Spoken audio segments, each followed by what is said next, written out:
ఓం శ్రీ రామచంద్ర పరబ్రహ్మణే నమః.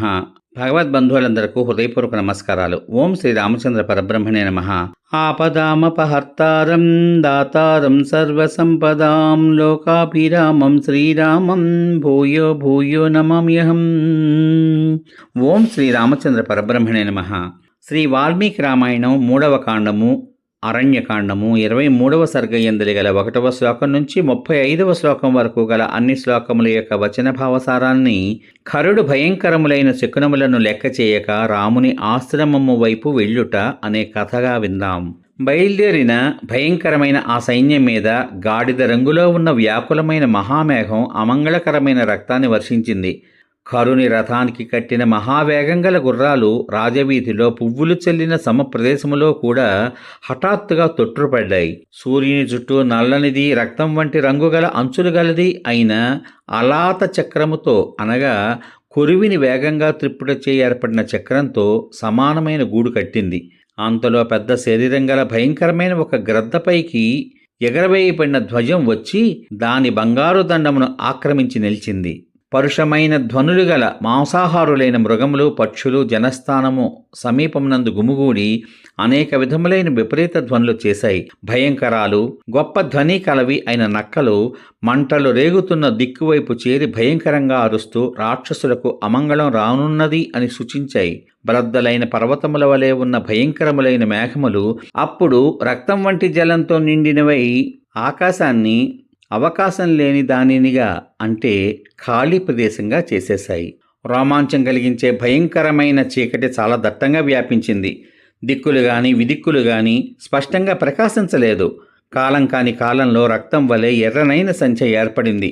భయంకరములైన మృగాలు పక్షులు ఖరునికి ఎదురుగా నిలిచి అరిచాయి. డేగలు నక్కలు గ్రద్దలు కూడా రాబోయే భయాన్ని సూచిస్తూ అరిచాయి. నక్కలు కూస్తే యుద్ధంలో తప్పక అమంగళం కలుగుతుంది.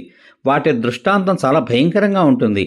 అట్టి నక్కలు మంటలు కక్కుతున్న నోళ్లతో సైన్యానికి ఎదురుగా తిరిగి అరిచాయి. సూర్యుని దగ్గర ఇనప గుదియ వంటి మనిషి మొండెం కనబడింది. మహాగ్రహమైన రాహువు పర్వము కాని కాలమునందు కూడా సూర్యుని గ్రసించాడు. గాలి వేగంగా వీచింది. సూర్యకాంతి తగ్గిపోయింది. రాత్రి కాకపోయినా సరే మిణుగురు పురుగుల వలె నక్షత్రాలు మెరయడం ప్రారంభించాయి. పద్మ సరస్సులలోని మీనాలు పక్షులు అణిగి కదలకుండా ఉండిపోయాయి. పద్మాలు ఎండిపోయాయి. ఆ క్షణంలో చెట్ల నుంచి పుష్పాలు ఫలాలు రాలిపోయాయి.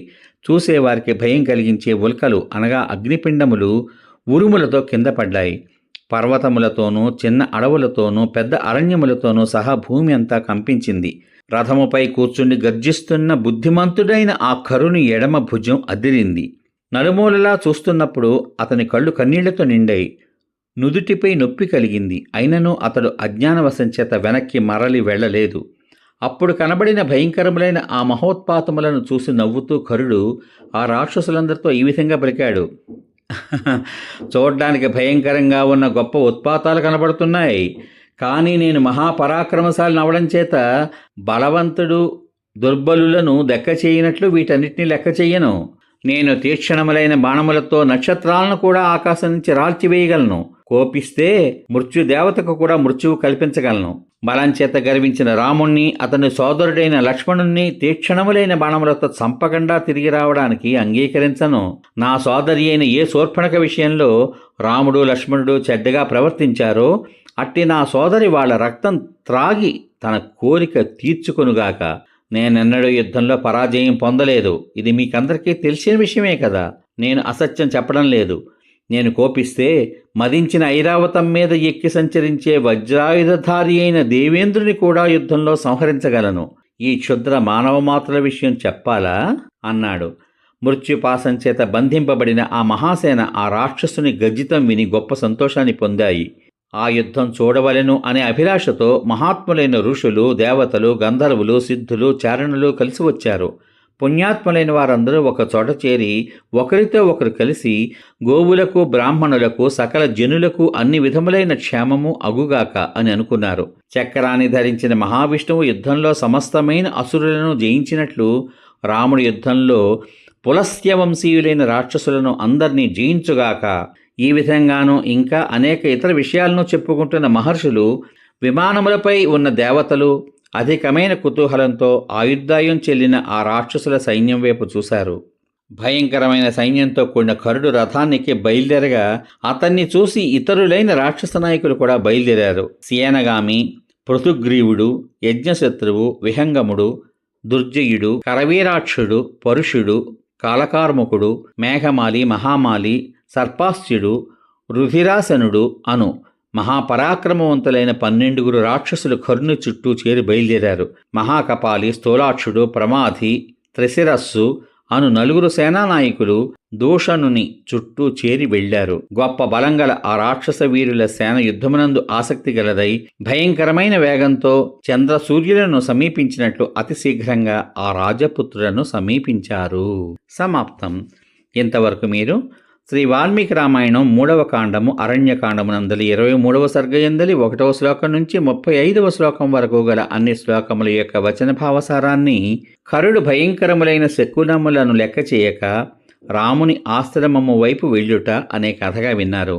రేపటి భాగంలో శ్రీ వాల్మీకి రామాయణం 3వ కాండము అరణ్యకాండము ఎందలి 24వ సర్గ ఎందలి గల 1వ శ్లోకం నుంచి 37వ శ్లోకం వరకు గల అన్ని శ్లోకముల యొక్క వచన భావసారాన్ని సీతను పర్వత గుహలోకి తీసుకువెళ్లి రక్షిస్తూ ఉండు అని రాముడు లక్ష్మణుని ఆదేశించుట అనే కథగా వింటారు.